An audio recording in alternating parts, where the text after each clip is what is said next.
हिजो एउटा म्याच थियो, फर्स्ट दिन चाहिँ थिएन। अब हिजो र आज गर्दै अब दुईटै म्याच चाहिँ राम्रो खेल्यो। आज चाहिँ धेरै राम्रो भएको जस्तो लाग्छ, किनकि उतापट्टि 3टा फरेन प्लेयरहरू थियो। त्यसपछि फर्स्ट सेटमा चाहिँ हाम्रो अलिकति भएन, त्यसपछि त्यही हामी कमब्याक गरेर फेरि ल्यायौँ।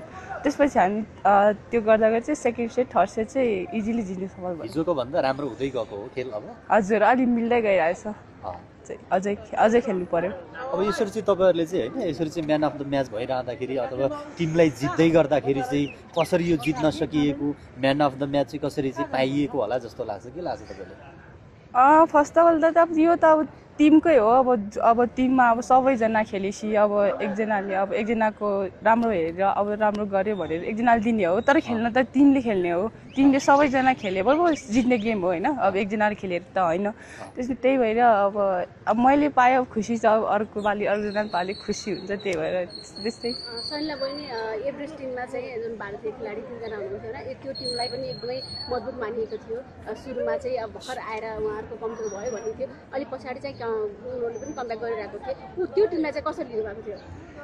उहाँहरूको टिम एकदम राम्रो हो। फर्स्ट दिनमा अब जुन अब पुलिससँग थियो, पुलिसको पनि धेरै टाइट टिम हो, सेट टिम हो भनौँ न। अब एभरेस्टको टिम चाहिँ अब अरू नेपाली प्लेयरहरूसँग कम्युनिकेसन नमिलेको जस्तो लागिरहेछ। अब फरेन प्लेयरहरू उहाँहरूको भने अब नेसनल टिमको उतैको नेसनल टिमको प्लेयरहरू हुनुहुन्छ, त्यही भएर नै अलि नमिलेको जस्तो लागिरहेछ। न त धेरै राम्रो टिम हो होइन, अब खेल हो, अब कहिले जित्ने कहिले हार्ने त्यो त भयो। अब योभन्दा अगाडिको होइन राष्ट्रिय खेलहरू, राष्ट्रिय प्रतियोगिताहरू ह्याट्रिक न्यू डायमन्डले गरेको थियो होइन, त्यसमा चाहिँ प्रतिभाजी पनि अब सम्मिलित हुनुहुन्थ्यो। यसपटक उहाँ हुनुहुन्न, कति अब जित्नैलाई चाहिँ कति अब चुनौतीहरू छ त? के लाग्छ? अब दिदी हुनुहुन्थ्यो त अब दिदी हुनुहुन्छ भनेर अब ढुक्क हुन्थ्यो। अब अहिले त हुनुहुन्न नि त। अब दिदी आएर अब 3टा म्याच लगातार जिताएर जानुभयो। अब दिदीलाई पनि धेरै मिस गर्छौँ यो गेम जित्दाखेरि नै। अनि अब यस्तो हो, अब दिदी जहिले खेलिराख्नुहुन्छ भन्ने हुँदैन। अब हामीले अब रेस्पोन्सिबिलिटी लिनु पर्यो। अब दिदी भइराख्यो होला, दिदीको सबै राम्रो कुराहरू, राम्रो पक्षहरू हामी सिक्नु पर्यो। त्यस्तै हामी सिकेर जस्तै यो 3टा गेम भयो अस्ति लगातार जित्यौँ, त्यो 3टा गेमबाट दिदीसँग अलिकति सिक्ने मौका पायौँ। त्यसपछि चाहिँ अब हामीले चाहिँ अब यो गेममा चाहिँ देखाउनु पर्यो। अब यो गेममा चाहिँ फेरि हामीले जितेर देखाउनु पर्यो दिदीलाई। अब सलिन होइन राष्ट्रिय टिममा, अब यस्तो ठुल्ठुलो प्रतियोगितामा नौलो हुँदै होइन होइन। अब कतिपय खेलहरू चाहिँ डर अथवा मनमा चाहिँ त्रासहरू के पो हुने हो कि भन्नेहरू चाहिँ हुन्छ कि हुँदैन? अब कस्तो डर त भइहाल्छ नि। अब डर अब गेम हो, के हुन्छ। अब हार्दै गएपछि अलि मनोबल गर्दै जान्छ।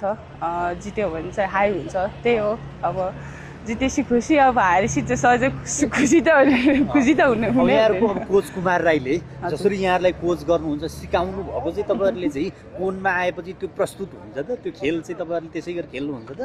हुन्छ दाइ, त्यो त अब जुन हामीले ट्रेनिङमा जस्तो गर्ने हो त्यस्तै गेममा प्रयोग हुने हो होइन। अब हामीले जुन ट्रेनिङमा गरिरहेको छौँ, सरले जुन तरिकाले यता हान यता गर, यस्तो आउँछ उस्तो आउँछ भनेर सरले जुन सिकाइराख्नु भएको छ त्यही युज गर्ने हो। हामीले त्यही युज गरेर यहाँ गर्ने हो। अब एउटा दुईवटा हामीले अब एउटा गर्न सक्यो भने जाँदो रहेछ है, अब फेरि गर्नु पर्दो रहेछ है भन्ने चाहिँ मनबाट आएर अब हुन्छ। अब यसपटक धनराशि पनि 10 लाख छ होइन, यदि जित्यो भने चाहिँ के गर्ने हो त? के सोच गर्नु भएको छ तपाईँहरूले?